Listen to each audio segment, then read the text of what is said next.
Fini la pagaille de vente anarchique de terrains en zone rurale au Bénin. Il existe désormais une réglementation en la matière. Les tests sont plutôt clairs. Avant de vendre une terre en milieu rural, il faut disposer soit d'un titre foncier sur cette terre ou bien d'une attestation de détention coutumière.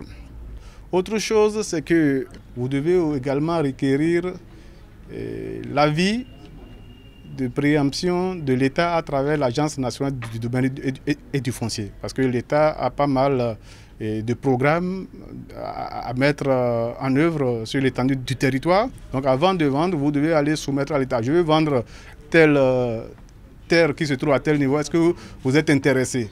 Donc si dans 15 jours, l'État ne vous répond pas, donc vous supposez qu'il n'est pas intéressé. Et là, maintenant, vous pouvez vendre à qui vous voulez. La présente séance a donc pour objectif de présenter aux promoteurs immobiliers les règles qui régissent désormais la vente de terrains dans les zones rurales. Une démarche plutôt salutaire à en croire les concernés.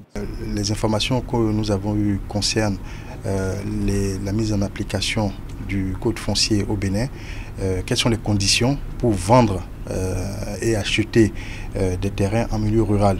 Et je pense que pour nos membres et puis pour les agences immobilières en général, c'était très important pour ne pas tomber sous le coup de la loi, pour être bien outillés, conseiller les propriétaires et conseiller les acquéreurs également. L'autre volet de cette rencontre se penche sur l'ouverture des agences de structure de microfinance.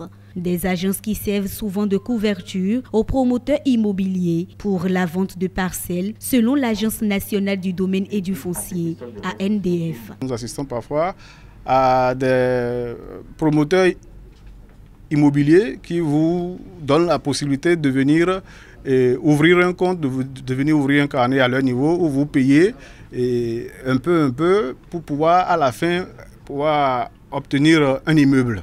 Alors cette manière de procéder est illégale parce que si vous êtes promoteur immobilier et que vous n'avez pas l'agrément pour collecter l'épargne, vous ne pouvez pas, n'est-ce pas, prendre l'argent, n'est-ce pas, de cette façon pour pouvoir vendre un immeuble. Des séances dans le genre vont se multiplier au profit des promoteurs immobiliers sur toute l'étendue du territoire national.